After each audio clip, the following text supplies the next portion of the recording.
We have just got to the end of the day of questioning of Lindsey, a woman who was deceived into a long-term intimate relationship by the undercover officer Carlos Saraki, who infiltrated anti-racist, anti-fascist, socialist party in the early 2000s.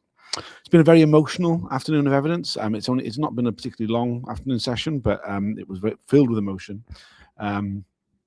Just ended with Lindsey giving a heartfelt expression of solidarity with all the others who have been affected by undercover policing, making recommendations to the chair, John Mitting, that the unit should be found to be institutionally sexist, institutionally misogynistic. She suggested they be given the full set, given they're already known as being institutionally racist and institutionally corrupt.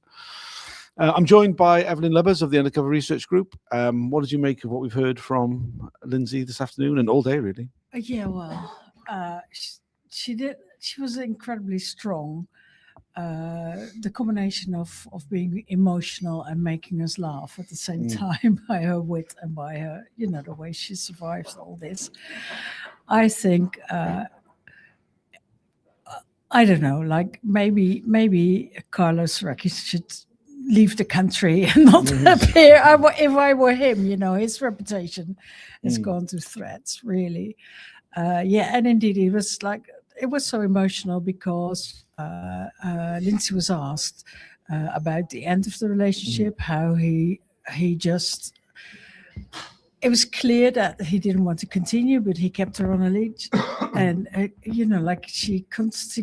she kept having the expression that maybe it was possible to continue. She was very much in love with him, and that really ended when she got to a party where she saw him with Donna. Her relation was before the one with Donna, who we heard yesterday, and she had to leave that party early because she was so upset. And just all the questions about how she found, how the relationship unraveled was so emotional, and she still couldn't talk about it without crying, which must have rattled Mitty. It rattled all of us, we were all sitting there like, I want to run to her and hug her and be there for her. It clearly expressed the damage that these undercover officers did to the women they just choose to have sex with. They didn't even they didn't, as she said, they didn't even need to have these relationships with them. Carla was very, very much liked in the circles he infiltrated. He didn't need to have a relationship with anyone. He just chose to have one, like she said, as soon as he appeared on the screen. When he finished up with the first one, he jumped into a second one, proposed to her. It's the harm that's being done is incredible, really. Yeah, I mean, what she painted a picture of very vividly, I felt today, was the fact that he could have. It wasn't just that. I mean, he could have. He didn't need to have the relationship for his deployment, but more than that, he didn't need to profess such love for her. He didn't need to emotionally manipulate her in such a way. Yeah. She says that she was very candid, in fact, about in a way in which many of the people who've given evidence haven't been, about the fact that she was up for a bit of fun. Yeah. In terms of a sexual connection, she mentioned having sex with him like 2 or 3 times a week, and she mentioned that very often. I think Mitting must have she was very open about this, and the other thing. But I mean, the key point of that is that he didn't just have sex with her. He told her he loved her. Yeah. He told her that he'd never met a woman like her. And we saw in the letter that she sent him, and we were shown a draft of the letter that she'd made and scribbled bits out, and then she wrote it up and then sent it to him.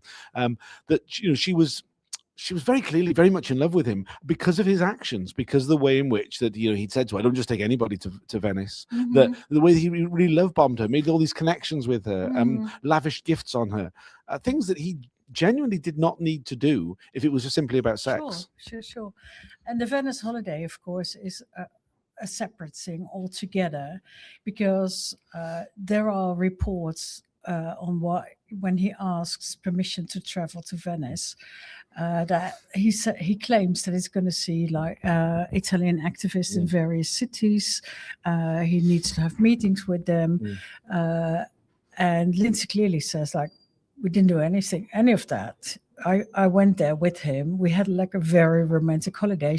We were shown pictures of that holiday, which shows them, strolling around Venice and enjoying everything and going for dinner and show the hotel room. And it was like a very nice holiday. And there was this one revelation that she overheard him while being on the phone, talking about her. What exactly did he say? Essentially, she'd left him for 15 minutes. I mean, we did cover it in the earlier video. He said, "Oh no, she's pissed off with me, mate. She's not here. She's pissed off with me, mate." Yeah, but the thing is that shows that his handler was there as well, and so that it adds to the corruption that we saw yesterday, where he invented a rent book and got refunded £685 a month for rent he didn't pay. This is like, it's so totally corrupt. He went on holiday with her just to be on holiday with her. His handler went with him. They knew, he was given permission. It cost handful of money for the taxpayer, and it had no other goal than just convince her that how much he was in love with her, which he wasn't, of course. Yeah, well, once we'd gone through the details of the breakup, which was obviously very, very traumatic for Lindsey to relive. She broke down. I mean, she was talking about breaking down, crying outside his flat when she couldn't get hold of him when he disappeared for 4 days, and then trying to get access. He'd given her these keys, but it turns out he'd never given her the deadlock key, which obviously was in use at the time when she tried to go around there, couldn't get in, broke down crying in the street in the early hours of the morning outside his flat before going home, crying, writing up in her notebook about how she was feeling, about the nature of it all. She got very, very emotional going through all of that. It was really difficult to witness, to be perfectly honest. And I just want to pay tribute really to Lindsey for going through reliving all of that. She then kind of gave a whole bunch of opinions about the way in which the inquiry operates and how she feels the inquiry should be looking to find the institutional sexism, institutional misogyny. She suggested giving them the whole set. They've already got institutional racism, institutional corruption. And then we had at the very end, Sir John Mitting decided to respond to that. I mean, as is always the case. And I mean, as I commented on Twitter, that this isn't new. Nothing he said was new, but he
it was disgusting. It was totally disrespectful. But as you say, well, a bit of she rattled him. Lindsey statements and emotions rattled him, and then he felt sort of pressed to say this, which is nothing new, but which is sort of I don't know, sort of making, sort of harnessing himself in a bit, like, okay, I've got all these crying women here, but yeah, let's remind that there is a reason for undercover policing and that we really need to do this. And basically implying that relationships should be a part of that. I don't know, like that's how it sounds at least. And that's what, his emotional capacities are not realizing maybe. Yeah, I found it very disrespectful. I mean, he also commented on the fact that it would not be his role to. For one of the things that she said was there should be findings, recommendations that came out of this process of the inquiry around the legislation that's been passed in the Covert Human Intelligence Sources Criminal Conduct Act of 2022. She named it, this is rape, that this rape will continue whilst the legislation allows it to, as this legislation does, and that needs to be repealed. And he said that it won't be his role to make those recommendations, that he will be filing a report about the SDS, but that his successor, whoever that comes to be, will be the one who makes the final report that makes recommendations. And I really felt this was him. It was a sign that he really is sidestepping his responsibilities that he took on by becoming chair of this inquiry. Yeah, and it's like, it's not like if he's writing the interim report now about the SDS, that why couldn't there be recommendations in that, or why, even if it would be like a memo to the new chair, he's really, like you say, he's stepping back. He's not taking his responsibility. And she did a heartfelt sort of response to that. Like, I don't want to hear all this about the secret bits or the closed bits of the inquiry.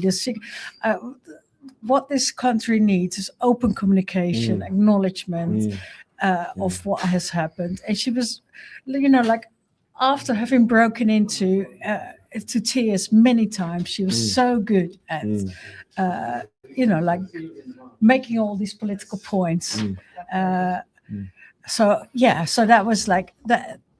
She really, we all broke into an applause when it was finished, and she'll be very glad that it's finished. Yeah, no, I mean, she was a fantastic witness, incredibly human, connected emotionally with the audience. I mean, I dislike the phrase "speaking your truth," but I mean, she really did embody so much of her experience of being infiltrated.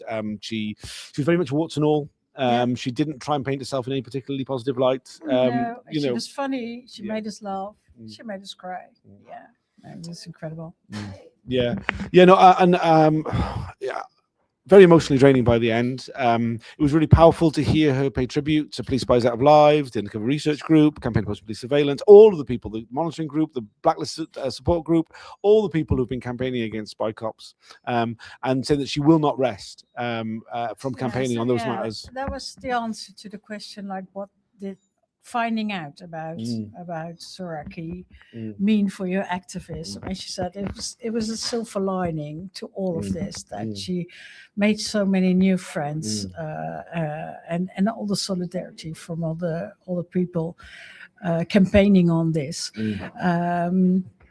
But it's also hard, isn't it? It's incredibly hard. It's incredibly hard. It's taking so much time and so much energy from all of us. Just a few words really about who Lindsey is to all of us who have been campaigning around this issue and coming to the inquiry every day. Lindsey is someone who has been very active with Police Spies Out of Lives, and very supportive of everybody else who's been going through this process. She is, as you will get the impression of her from listening to her evidence today, she is a very warm, very caring person who really looks after people, and there's no exaggeration to say that without her support, I think a lot of people would have found this process very, very, very difficult to do, and I don't know if everybody would have done it the way they have.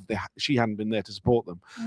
I think that made it doubly heartrending to see her be so emotional there today on the stand. And also, like, expanding that to, like, she was so worried about Carlos Recchi at several points in his life, because she is such a caring person. And to think that he deceived her at every single moment, every minute of their relationship is just heartbreaking. It is. She also spoke very powerfully about the impact on her, when she was asked about the impact on her when she found out he was an undercover officer back in 2015. And she talked really about the impact on her young son, and the way in which she wasn't, because she was so affected by finding this out, because she had sleepless nights, that she wasn't there really for him in the way that she should have been, how much she's been away from him because of the campaigning, because of the inquiry.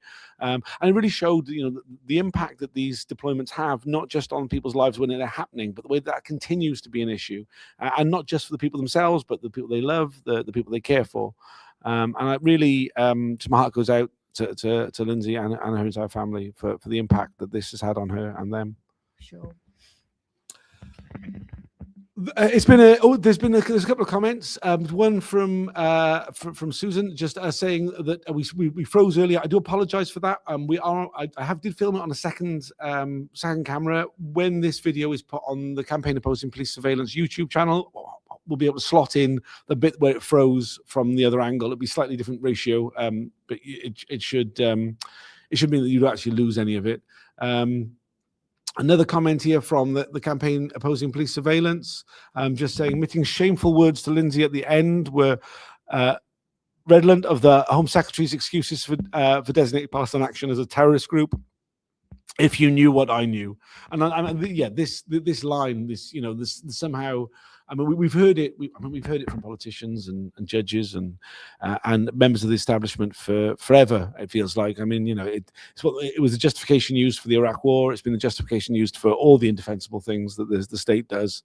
And I think Lindsey said everything really when she says the state. We need a more open government. We need open justice. We need the state to realize that we're not children and to tell us the truth. Because quite frankly, I don't believe. She didn't say this, but I don't believe a fucking word they say, and I do not accept. I mean, like, she was very humble with admitting that, well, I don't know. I'm not speaking from a place of knowledge like you are, but I'm not convinced. I would say, I don't fucking believe you, John. I don't fucking believe you. Agree. Yeah. Is there anything else you'd like to add? No, it's enough. It's been a very powerful day of evidence. Thank you for joining us. We'll be back again tomorrow. We start off with Lois Austin, who returns to the inquiry. She gave evidence before about the deployment of Peter Francis. This time she'll be talking about the deployment of Carlos Recchi as well. She didn't have a relationship with him, but she was a key organizer in the May Day 2001 protests, which he infiltrated. After that, we will be hearing once again from Jason Bishop, HN3, who gave evidence, the undercover officer who gave evidence on Monday, who has been calling back for a second day or half day of questioning. Part of that we've learned today will take place in closed, so we won't be able to report what's said for that part of it, but we expect it to run quite late on Thursday. There's a lot of things. I mean, Jason Bishop had a particularly long deployment. He was undercover for 7 years. We only covered 2 of them in the whole day of questioning on Monday. So there's another 5 years of his deployment to go through. Just another comment here, just saying it's taken so long to reach this point. Thank goodness Lindsey and others remain unbowed and unbroken. Absolutely. And I mean, she paid tributes to the women. She said she stands on the shoulders of the women who initially found out and brought this to light. I mean, it's incredible, the tenacity of so many people who have been affected by the deployment of undercover officers. Thanks for joining us. We'll be back again tomorrow. I'll be doing at the end of the week, I'll be doing a recap of the week, as I've done for the last 2 weeks. I'll be bringing people in who've been following the inquiry hearings all week and recapping each day of it. So please look out for that at the weekend. And we'll see you all again in the morning. Bye for now.